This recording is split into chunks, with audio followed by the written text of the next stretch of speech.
Bakyungu wakumonza tango azako senga na président de la République pona nini bozako tika biso boye bolongolela biso mokonza mboka oyo ya kala alongwa awa na kati ya Katanga pour que biso tozala na kimia azala susu na siège na ezala na Katanga te. Est-ce que toko munango liloba wana ndenge ni demande wana kozala ndenge ni est-ce que c'est fondamental? Média ebele ba uti ko poser nga ba question na tongo atango ba moni lettre batuninga balobi mais na lettre na bino bo évoquer présence ya président Kalate ou bien John Numbite na lobi na yebisi bango bozela tozana makambo yo tokokaki ko tia na lettre publique te tozana oyo to bombi oyo to ko tindela kaka bakonzi tokolo ba sécurité wana kozala Katanga ekozala créé par John Numbi par mokonzi kala ba acteur ya insécurité baza ebele biso volonté zate moyen peu nécessaire oyo esengeli batia pour na ko tomoni na ba image na kaluka bato baza ko filmer impuissant ya ko poussa na pona ko sauver ndeko na bango mais yango na lobby babomi mutu boye vraiment na ba image tozomona yango na lobby et je l'ai dit aujourd'hui na caméra na bino ceux qui opposent la question nani a cause la responsable pour moi pour la situation d'insécurité je peux vous dire aujourd'hui que ceux qui m'ont conduit en boka lingi que makambo anesi la abandonné nous na prochain gouvernement a changé ministre à l'intérieur ça je l'ai dit naïbi parce que moi j'ai travaillé avec lui.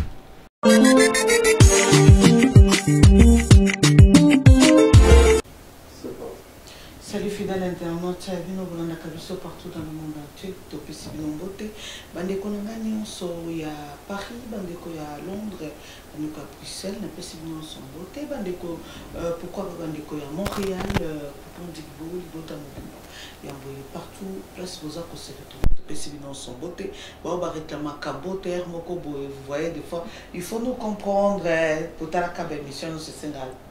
Il faut que ça va son beauté. Mais la PCB son beauté place vous allez. Alors, comme d'habitude, tout le activité, nous sommes des écoles de Kanamboka, problème politique, situation sociale, nous sommes des écoles de Kanamboka, tout le Kanambo. Les gens nazalina moko ya balobeli ya banamboka, maître Georges Kapiamba. Oyo eza peut-être première fois tena mbaye de lelo kolobela makambo ebele pour point juridiquement pesé belé d'actualité à kolobela toko bandana nous na procès CBA. Bonjour maître. Bonjour madame. Vous allez bien maître? Tout va bien. Oui, na bandana nous na procès CBA comme na uti kolobango sikoyawa.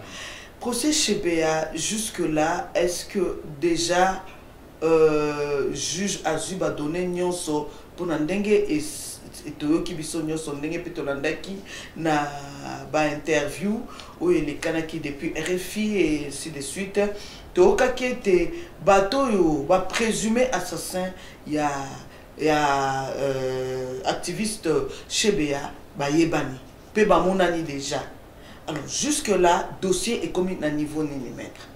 Bon, merci beaucoup d'abord pour la question oyo bandi na dossier ya Chebeya de bonabiso oyo babomaka na régime ya Joseph Kabila azaka ye mokote azaka na chauffeur na Fidèle Bazana ba assassin ba présumé assassin ba yebani depuis kala depuis le 2 juin 2010 ba yebani.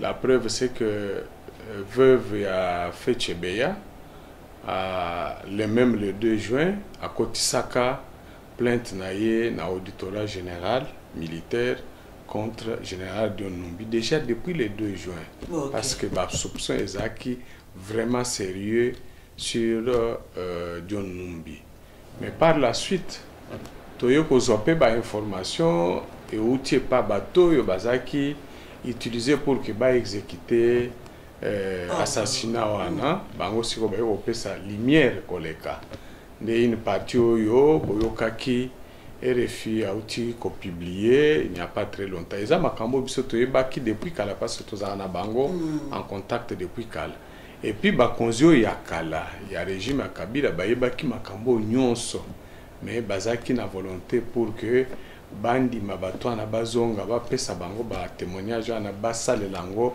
pour que bao mususu bazaki écarté na procès yakala bazala reprité.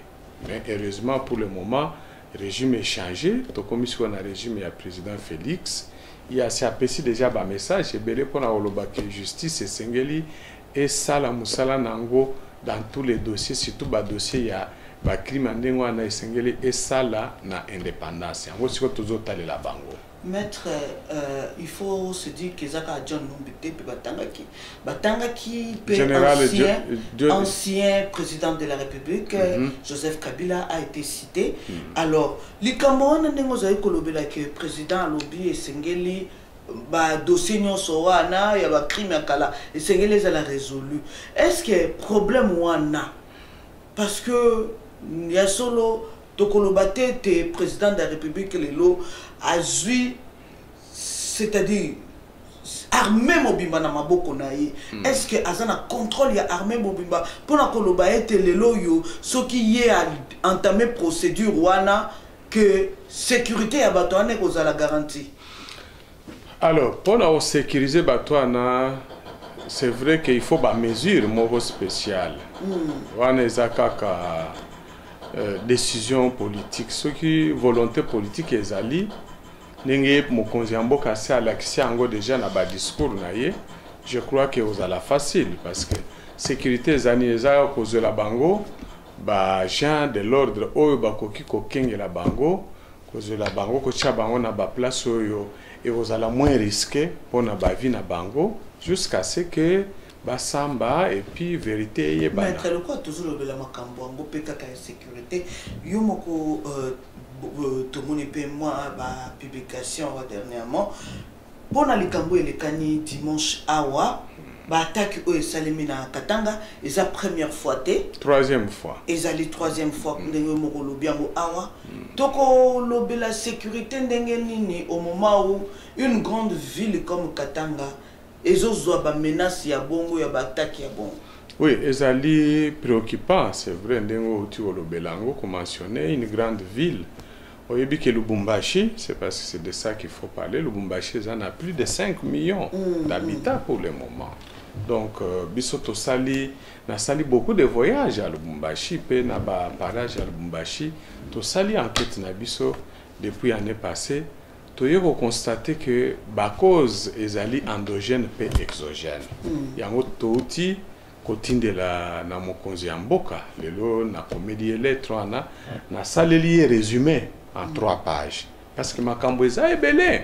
Tu as constaté ma cambo est belé. Boyebi que par exemple, na auto chana na katite, na kotishango d'ailleurs, tu as constaté que parmi les policiers oye sengeli bakenge la ville ya Lubumbashi mingi ba konzela bango basi batindi bango na ba société minière na ba carré minière na ba concession minière donc bazako dégarnir ville ya Lubumbashi bazako dégarnir population au lieu que bato na bazala wana pona ko kenge la population tala bankambo basale to participer ba élément na mokonzi ya mboka ministre à l'intérieur ayebi angonga na sina kutanaka na ministre à l'intérieur makambo nyonso na yebisi créer ba groupe armé wana te ba groupe armé ezaka ba katakatanga te o lobby o esalima ki dimanche ezali groupe mosusu il faut batu bayeba que groupe armé ba milice ndenge biso to dénoncer ango na kati ya lettre na biso parce to constater que certains partis politiques na province ya Katanga créer ba groupe ya ba jeunes où ils allaient en réalité ba milice donc ils allaient bombe à retardement mais qu'est-ce qu'il faut faire? Il faut que l'État a se confirmer, l'État a s'exprimer ce qui l'État allait s'exprimer ils allaient se confirmer sur terrain mais ba groupe en a éco se créer. C'est ça le problème. Yango to uti ko senga. Ah, yango tozo biso tozo banga. Yango na uti ko tindela lettre ana et puis na publier ngo pour que batu nyonso bayeba. Makambo biso to uti ko mona. Makambo ebele. Oyebi que to constater par exemple que parmi policiers baza ebele militaire en divagation bakimaka est arme oyo bapesaka bato civil depuis 1998 mpona olobake bino bozwa arme défendre mboka récupérer ata arme wana te arme wana ezali kocircule opération arme non ezaka escroquerie wana nazoyebisa yo ezali escroquerie biso tosali bankete na biso tosololi na bato oyo bazali na territoire ya province ya Katanga balobi ezaka luputa ezaka pona ko tromper kaka à l'époque président ya kala et que muto abanda osala makambo ana bando chambongo nyonso ana na poche na ye batikali ko ça les changements quand on a arme te arme ezaka en circulation. Mon Dieu. Ouais. Donc c'est une situation très préoccupante. Nous on a pris au moins 3 mois pour faire enquête. On a commis on a salé le président qui a résumé 3 pages. Tokolobani ni sikoyo maître Kapiamba tokolobani ni pona likambo na ebite soki yokaki discours ya oyo Baba Kyungu wa kumonza tango azako senga na président de la République pona nini bozako tika biso boye bolongolela biso mokonza mboka oyo ya kala alongwa awa na kati ya Katanga pour que biso tozala na kimia azala susu na siège na ezala na Katanga te. Est-ce que toko munango liloba wana ndengeni démontre wana kozala ndengeni est-ce que c'est fondamental média ebele bauti ko poser nga ba question na tongo atango ba moni lettre batuninga balobi mais na lettre na bino bo évoquer présence ya président Kalate ou bien John Numbite na lobi na yebisi bango bozela tozana makambo yo toko kaki ko tia na lettre publique te tozana oyo to bombi oyo towe kotindela kaka bakonzi mais pour les Césani ne oyo to bombi ezali moi élément oyo towe kobimisa sikoyo te biso tozozela soki mokonzi ya mboka a décidé par exemple que basala ta commission moko ya enquête indépendante tokoyo kopesa bango sécurité wana kozala Katanga ekozala créé par John Numbi par mokonzi kala ba acteur ya insécurité baza ebele biso toyebi bango déjà enquête na biso esi biso déjà ba élément biso toyebi bango déjà en dehors ya ba officier ya commandement ba koti batiki musala ya l'état et komi ya bango kaka business bango pe baza na responsabilité mais ndenge to na lobeli yango na kati ya lettre ba parti politique certains partis politiques certains responsables bazali ko développer au discours na lobi na kati ya lettre monter ya discours sécessionniste bato ana toyebi bango toza pe na liste ya bango nyonso to kabola yango na bato ebele pe na niveau international parce que comportement na bango ezali ko menacer la paix et la sécurité na province ya Katanga ya Katanga mais na ensemble ya République démocratique. Est-ce que batouana bazali facilement appréhender bango? Bien sûr. C'est facile. C'est très facile. C'est très facile. Et que déstabiliser province wana te. Mais ego déstabiliser te par contre présence na bango activité na bango ndezali ko déstabiliser province wana et ce qui est tikali boye. Vous voyez que bazo ça la tentative attaquer riposter mais il risquerait de changer la stratégie pour dire la fois prochaine la meilleure baye boy ba koti penza bo sali résistance bu bazui Lubumbashi wane uzala nini omoni siko eko créer trouble na mboka. Est-ce que toko loba que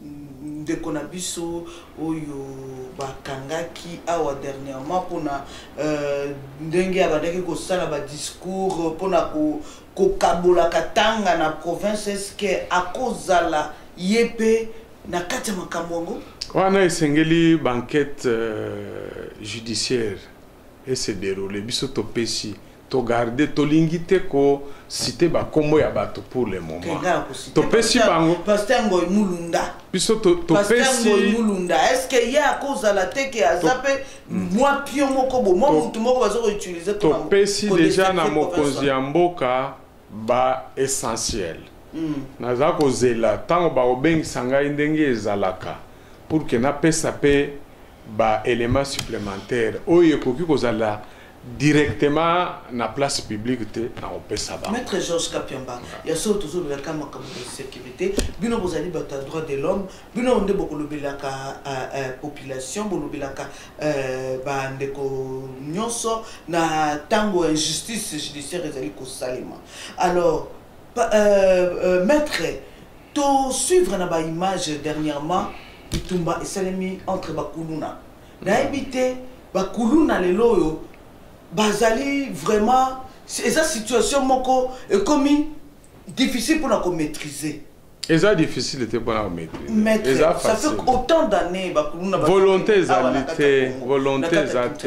moyen peu nécessaire oyo sengeli batia pour na ko tout le monde na ba image na kaluka bato bazo ko filmer impuissant ya ko poussa na pour ko sauver ndeko na bango. Mais yango na lobby babomi mutu boye vraiment na ba image tozo mona. Yango na lobby et je l'ai dit aujourd'hui na caméra na bino ceux qui opposent à la question nani a cause à la responsable pour moi pour la situation d'insécurité je peux vous dire aujourd'hui que ceux qui m'ont conduit en boka lingi que makambo anesi là abandonna nous na prochain gouvernement a changé ministre à l'intérieur ça je l'ai dit nayebi parce que moi j'ai travaillé avec lui na pesi bango na biso auto sala boy biso to pesi mayele ministre intérieur oyo ya lelo to ministre intérieur bandakala auto zana ye ozali ministre des missionnaires et sengeli va changer donc va changer il faudrait que mokonzi ya mboka azwa tia apesa ministère wana na mutu oyo à cause de la initiative. Parce que il ne faudrait pas que tout est à la caca, président de la République. C'est ça. Bangonde ba opérationnel. To salela bango ba proposition concrète. Musala na pona kosi sa makambo ya bakuluna. Commençons associons ba bourgmestre, ba chef de quartier. Il faut qu'on crée débat à la base.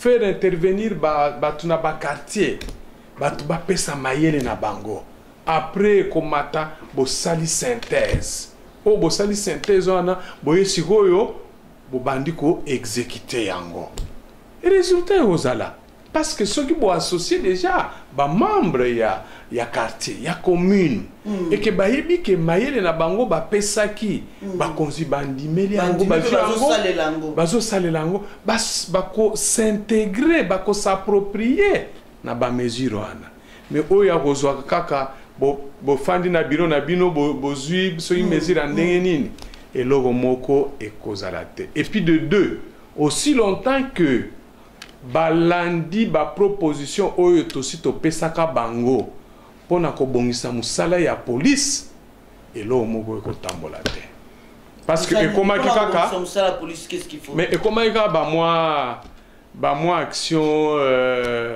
il y a par exemple au lundi na télévision ba lobio to pesi inidip wana eloko te c'est ça ce n'est pas ça la police ezali service et sengeli ko pesa bango bidie na bango et sengeli bazwa ba moyen na bango oyo ezali déjà programmé ba yebi que pour la ville à Kinshasa pour la commune les 24 communes chaque commune par exemple deux véhicules ezali ceux qui appellent d'urgence ezali lancé na Barumbu il faut pas que ba bengi sakaka na kanya na Kasongo te ba bengi si na commandant ya commissariat ya Barumbu c'est ça le problème et puis de deux il faudrait belge atiki biso na mboka oyo na bakan neti bakan oyo ya Barumbu wana quand ce qui faza wana mais et comme ici on a na quartier résidentiel il faut ba déménager des camps militaires ba longolango na ba résidence ba tiango na distance par rapport ya ba résidence ya ba civil nyonso wana tosi tolobelaka yango plusieurs fois mais tozozwa réponse te il faut makambo ebonga Merci beaucoup, Maître Georges Kapiamba. Et puis, na lingna sid, c'est parce que tu vas poser une question ya oloba, mais pour na makambo ya corruption na banzela ou ba PCR, ezali simple. To constater biso tokena osala enquête na Afrique du Sud, na Sénégal, na ba pays ebele, pour na koyeba comment bango ba comment ko résoudre problème wana. Il faut kaka ba sende. Police atikalaka na mission na ye bazwa ba créer moins unité net en Afrique du Sud ndenge zalaka petro wana métropolis donc bango ba ozalaka ka unité moko kaka pona ko protéger circulation piéton sur la voie publique bazala lisusu na commandement mon côté et comme akate lelo pollution ana ba pesier ba mission mususu ya kokanga batu lelo akena accord de garde lobi azana nzela mais bref azali embrouillé et sengeli ba spécialisé korona bato ba ozala na kati ya unité ya ko régler circulation bazala na commandement na bango à part et puis entretien na bango ba moyen na bango motivation ezala ba ope bazo protéger population ezala wana pe musala na bango ka ba wana me ba métropolis ba koma isusu kozala commander avec bino bozana pe pona ko protéger mibeko et ça le malonenge esengeli en tout cas biso to constater loko mabete na onyo se uti ko salema malgré que ngambo mususu baza ko lelaki o esalemi ezali ndenge esengeli ezali ba opinion na bango toza na démocratie oyebike biso depuis kala to banda ko sensibiliser ba député bazwa conscience pour que balongwa na kawana ya ko salela un individu autorité morale soit-elle batika biloko wana ba changer ba faire tomber bato ba bano sala musala ezala na bureau ya Assemblée nationale Janine Mabunda ezala na bureau ya Sénat Alexis Tambo Mwamba ezaki bato bano sala ka pona ba intérêt na bango ezaka pona bango e bano sala la mboka te peuple congolais te c'était normal que bakwesa bango et que tozwa leadership ya sika donc pour le moment esengeli biso nyonso to telema to se mobiliser to surveiller ndenge bato ya sika bako bongisa musala na pona intérêt ya peuple. Maître Yassolo, dernière question. Caméra accueilli déjà le lot fallait à comparaître pour Nenga Salaki et recours naie. Est-ce que vous pensez qu'à cause on a de chance pour remporter cette fois-ci? Alors, bien pour refaire réduire. Mais bino boyibi et biso akaj musala na biso ezali ko pousser gouvernement, ko pousser justice pour que alande la bateau nyonso sur lesquels soupçon, il y a corruption, il y a détournement, blanchiment de capitaux. Donc, biso toza côté ya justice. Toza kolande là pour que to s'assurer que justice a ko reprendre procès wana suivant ba norme en mboka na biso. C'est-à-dire que le droit na ya défense et vous allez pas respecter mais il y a la chance jusque là à gagner nous ezali été pour preuve tangible au bakanga vraiment de qu'on a vu sur caméra ezalité mais asa condamné à 20 ans injustement mais biso to le bela makambo na ndengo anate pour nous azali condamné à 20 ans justice la justice a été rendue et n'a acquis un appel bon ezali combat entre bango ceux qui a eu chance te ceux qui ba bongisi défense na bango na ndenge ya ko gagner ministère public ba o gagner ceux qui ministère public a bongasi réduite voilà oui tout est possible hein? D'accord, merci Maître Georges Kapiamba mon lobeli ya bana mboka ça vous arrive aussi à moko banga te tobanga lisusu te tobanga lisusu te un peu kala moi mouké mais la preuve c'est que tokimaka mboka na biso te bango balingaka bakimisa biso c'est ça biso tokimaka te malgré chebe akei bino ozo résister kaka mais oyebi ke nazwa pe ba problème même tina famille nanga combien batu bayelaka nga na ndako mpona oloba tika koloba makambo omoni bauti koboma chebe nga nayebisi bango na lobi tokotika te wana ozala acte ya lâcheté chebe ya kufi une manière ya qu'honorer musala ya chebe ya dans sa tombe là où il est qu'honorer ye face à l'opinion nationale internationale, surtout na famille naie et sengeli biso to continuer na combat wana. Donc to continuer na combat.